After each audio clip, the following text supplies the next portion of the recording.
My girlfriend said, I met someone while traveling. We're in a situationship. And the moment those words slipped out of her mouth, soft, gentle, like she was telling me she tried a new latte flavor, I knew something inside me broke cleanly, almost peacefully. What I didn't know was that the next 6 minutes would burn our entire relationship to the ground. You don't get to fall for another guy while watching sunsets on the Pacific coast and still expect to come home to my apartment. I remember thinking as I stared at the video call on my phone. My name is Ethan, I'm 31, and the night my life tilted sideways. I was standing in my Seattle apartment cooking dinner. Garlic sizzling, pasta boiling, Spotify humming in the background. Everything was regular, comfortable, almost painfully ordinary. Then Lauren, my girlfriend of 3 years, who had been on a 6-week solo personal growth journey, called me with the kind of expression people have when they're about to confess to cheating but want credit for honesty. She was in Big Sur, I think maybe Santa Cruz, somewhere along the California coast. Her whole background looked like an Instagram reel, orange sunset behind her, waves crashing, wind in her hair. She looked like she belonged on a travel blog, not in a conversation about detonating a relationship. Hey babe, she said, but the tone was off. Too careful. Too diplomatic. Hey, I answered, wiping my hands on a towel. Everything okay? She exhaled, long, slow, and heavy. Ethan, I need to talk to you about something important. My stomach dropped instantly. You know that instinct. That cold sweat feeling. Yeah, that one. Okay, I said cautiously. What's going on? She looked down, then back up at the camera. I met someone here. Silence, thick, heavy. I swear, even the ocean behind her went quiet. We've been spending time together, she continued, like, a lot of time. And I think, she hesitated. I think we're in a situationship. I blinked. I didn't breathe. I didn't move. You're in a asterisk, what? Asterisk, a situationship, she repeated, as if that clarified anything. It's not really dating. It's more like a deep connection. Emotional, spiritual.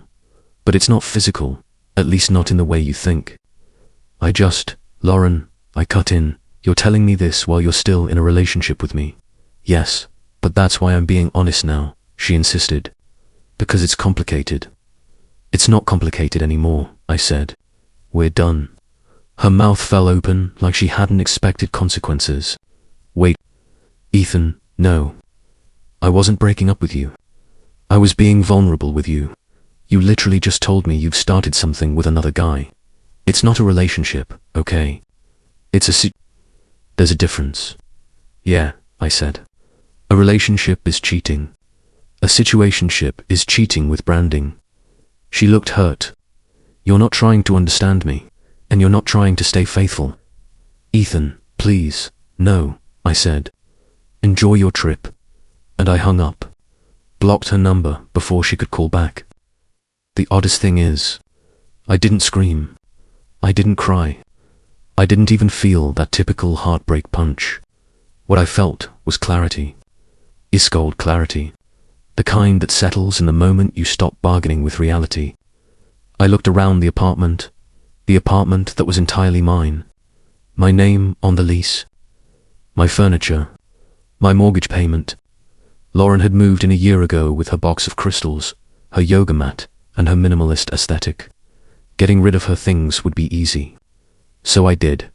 I packed her life into 4 medium boxes, clothes, toiletries, journals about emotional journeys, her 30+ crystals, each with some dramatic meaning attached. The meditation cushion she once claimed held her grief, books on astrology, self-love, trauma cycles, soul connection. I handled every item gently, not out of love, but out of resignation. When everything was stacked neatly by the door, I texted her from my work phone. Your things are packed. You'll need another place to stay when you're back. She responded instantly. Are you serious? You can't just kick me out. We broke up. You're not on the lease. You can't stay. Ethan, stop.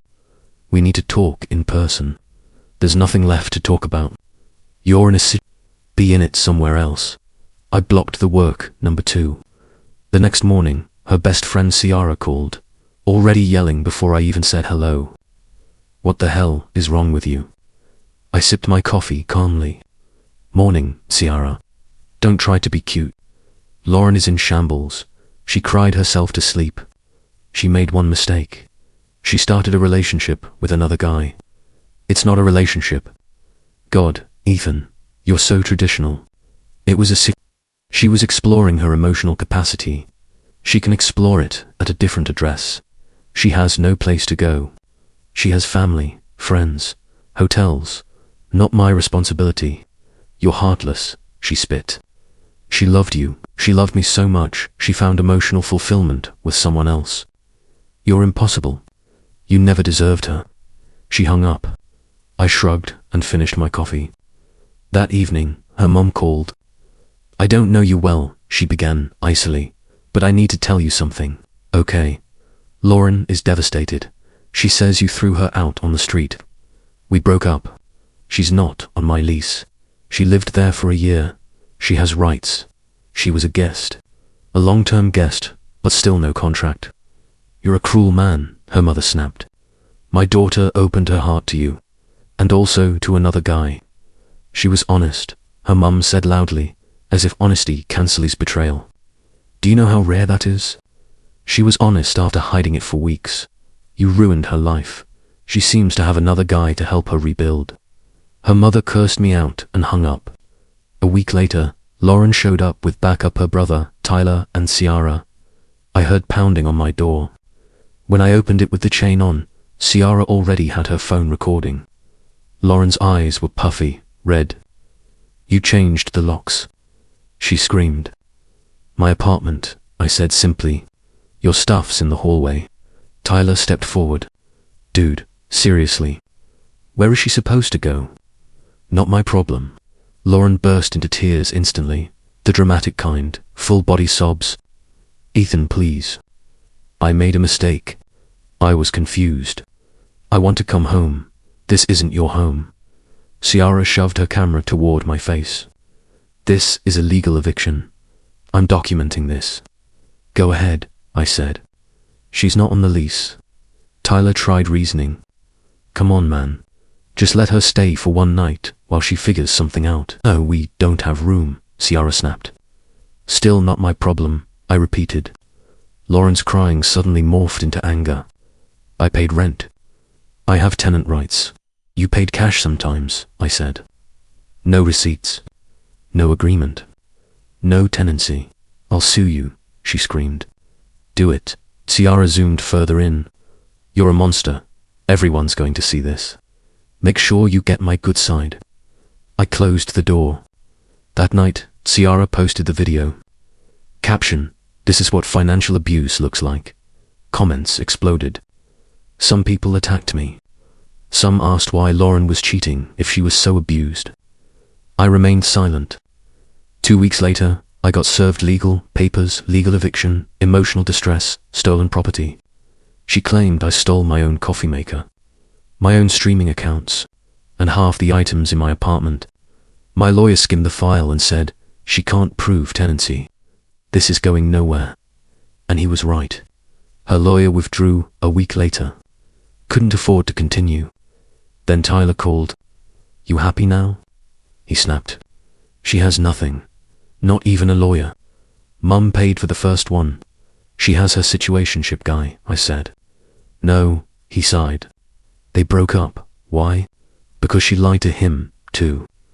Told him you two broke up months ago. When she came home sobbing about you kicking her out, he realized she'd been playing both sides. He dumped her. Sounds like consequences. You don't even care, do you? She cheated on me. Lied to him. Lied to everyone. What reaction do you want? That you'd help her, he insisted. She was family. She stopped being family when she chose someone else. Tyler went quiet. Man, you're cold. No, I said. I'm realistic. He hung up. And that is the moment I realized Lauren didn't lose everything because of me. She lost everything because she thought I would always be waiting with open arms while she tested her options. She thought wrong. After the confrontation, outside my apartment, Lauren, crying on the hallway floor, Ciara recording like a budget documentary filmmaker, and Tyler carrying boxes like a pallbearer for our dead relationship, expected a few days of silence. Instead, what I got was an uncanny stillness. The type of quiet that feels like the tension before a storm rather than calm after one.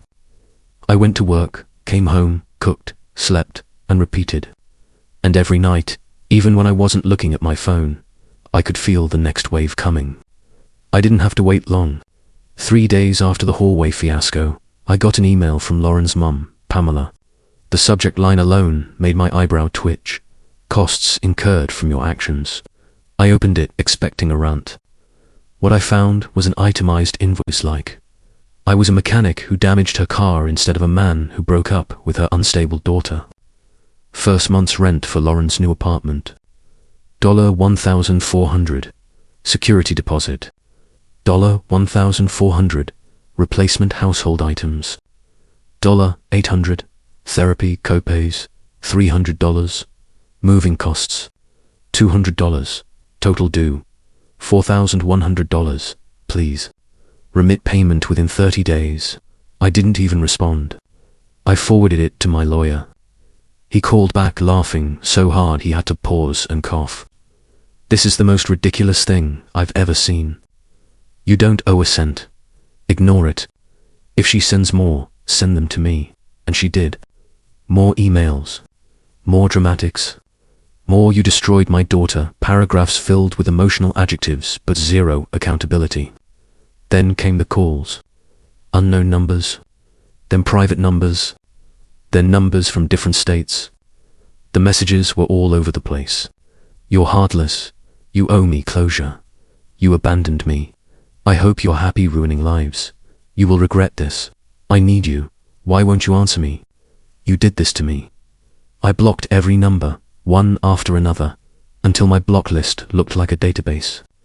Then Ciara, her best friend, decided she needed to be part of the narrative. She started what she called a survivor awareness thread on social media, describing me as a controlling partner who financially entrapped Lauren, made her dependent, then kicked her out the moment she tried to grow.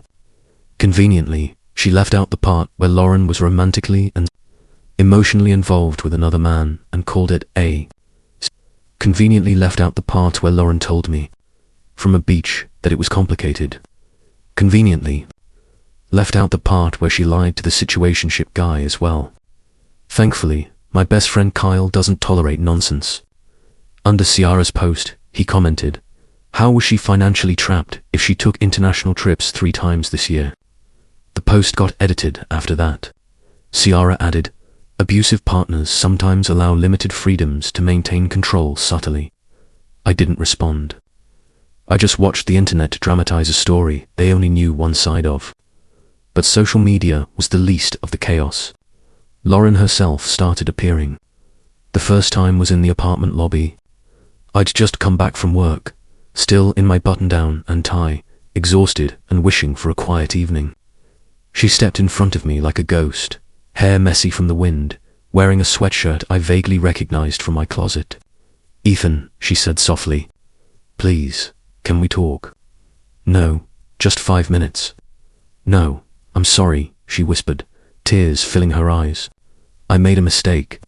Lauren, go home, I said. We're done. I walked past her to the elevator. She didn't follow. The second time was worse. She was sitting on the curb, outside the building, knees drawn up, suitcase beside her like a prop in a sad movie. Her eyes were red, hair unwashed, face puffy. Ethan, she croaked, standing and wiping her face. I'm not leaving until you talk to me. I walked right past her. The doorman later told me she sat outside for an hour before someone, maybe Tyler, picked her up. The third time made me call the building manager. She had somehow gotten into the building tailgating, or using a code she shouldn't have still had, and was sitting on the floor outside my actual apartment door. When I stepped off the elevator and saw her curled against my door like a lost animal, something inside me shut off completely. Lauren, I said flatly. She stood immediately, shook, brushed her hair back. Please, I have nowhere to go. Hotels exist, I said. I can't afford one, she whispered. Parents, I replied. They downsized. Your brother, I said. He has roommates. Ciara with... Not speaking, she admitted quietly. Still not my problem, I said. You don't care, she whispered, voice cracking. Not anymore. She stepped closer. Where is your compassion? I'm drowning. I'm lost. You're drowning in the consequences of your choices, I said. That's not on me. It was one mistake, she snapped. Confusion. I was confused. Cheating isn't confusion, I said. It's a choice. She covered her face and started crying harder. I loved you. You loved attention, I said calmly. Not me. I walked inside, closed the door, and immediately called the building manager. Lauren was officially banned from entering, but she didn't need to step inside the building to continue the harassment. The texts came from random numbers at all hours. Manipulation, guilt, rage, pleading, threats, each one blocked. Then, out of nowhere, I received a call from her phone. I ignored it, assuming it was another meltdown. But the voicemail wasn't hers. Hey man, a male voice said awkwardly. This is Daniel. I'm the guy she met traveling. That got my attention. I called back. He answered immediately. Look, he said. She left her phone at my place. I saw your number in her recent calls and thought, you guys broke up like months ago. We didn't, I said. Yeah, so I learned. He sighed deeply. Look, man, you need to see something. What? Her journal, he said. My stomach dropped. She left it here. I know I shouldn't have read it, but she's been harassing me too. And what I saw. You need to know. Email it, I said. When the files arrived, I opened them and felt every remaining ounce of sympathy evaporate. Page after page of handwritten entries, plans, strategies. She had mapped out her emotional exit from our relationship. If I feel disconnected from Ethan by week 4, I'll let myself explore with Daniel. I won't fully break up with Ethan until I know Daniel is stable. If Ethan reacts negatively, I'll say he is controlling. If he sets boundaries, I'll call it financial abuse. If things don't work with Daniel, Ethan will still take me back. It wasn't confusion. It was architecture. Daniel called again. You saw it. Yeah. I didn't know she was lying to both of us, he said. I'm sorry, man. I should have known. It's not on you, I said. She wanted a safety net. We were both options for her. Well, he said awkwardly, good luck. She's been blowing my phone up too. I forwarded everything to my lawyer. He read it all and said, if she ever tries another lawsuit or accusation, this destroys her credibility. Keep it, don't post it. Use it only to protect yourself. I agreed, and I kept it. Then, a few weeks later, another lawyer reached out, this time threatening to sue me for defamation. They claimed I was spreading lies. My lawyer wrote back, provide evidence. We never heard from them again. I thought the worst was over until Tyler called. This time, his voice wasn't angry.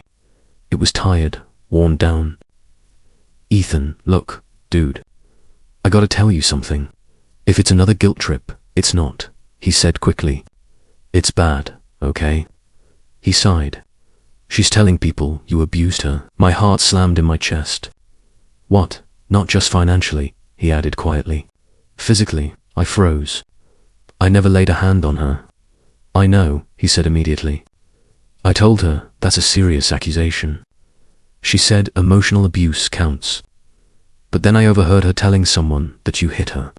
And when I said that wasn't true, she got defensive and said trauma distorts memories. I sank onto my couch, suddenly exhausted. Why tell me? I asked. Because it's messed up, he said. She's spiraling, and I can't stand behind lies. Just be careful. I documented everything, stored screenshots, prepared statements with my lawyer. For a while, I lived with a tightness in my chest, waiting for my life to explode. But the accusation never spread far, mostly because the people she told didn't believe her. Her credibility was crumbling fast. Meanwhile, my apartment felt new again.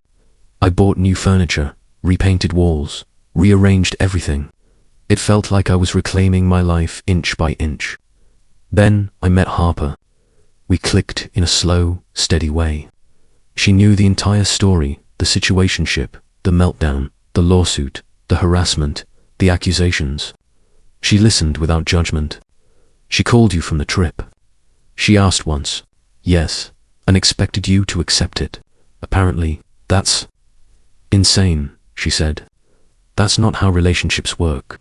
Harper had this grounded presence that made me feel like the world wasn't on fire anymore.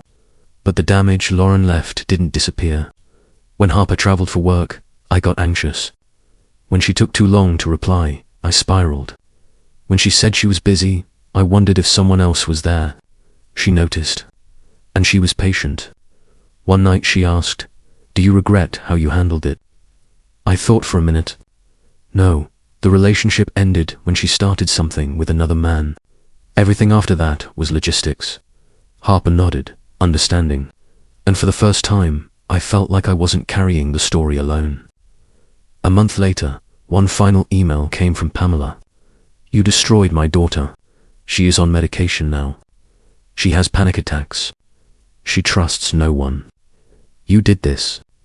I hope you can live with yourself." I didn't respond, because the truth is simple. I didn't destroy Lauren. She destroyed herself. I didn't cheat. I didn't lie. I didn't manipulate. I didn't create a backup relationship to ease my emotional transition. She lit the fire. I just walked away before it burned me. And in the end, we each live with the consequences of our choices. Hers, especially. The barrage of lawsuits, the tearful hallway scene, and the ridiculous accusations eventually faded. The final, desperate attempts to wound me ceased not because of a grand resolution, but because Lauren ran out of resources and credible allies. The truth that my relationship had been treated as a calculated safety net, an architecture of deceit rather than confusion, had stripped away every remaining vestige of sympathy. I no longer cared, not because I was heartless, but because she had chosen to forfeit my emotional investment. The subsequent quiet allowed me to focus entirely on reclaiming my territory. I bought new furniture, repainted the walls, and rearranged everything. Each change was a victory, a physical manifestation of emotional independence. Then I met Harper, whose grounded presence made me feel like the world wasn't on fire anymore. 1 month later, the final email came from Pamela. "You destroyed my daughter. You did this. I hope you can live with yourself." I didn't respond, because the truth is simple. I didn't destroy Lauren. She destroyed herself. She lit the fire. I just walked away before it burned me. It wasn't closure in the traditional sense. There was only quiet acceptance, a firm line drawn, and the determination to reclaim my life from the mess left behind. And in that quiet, I found something powerful: peace.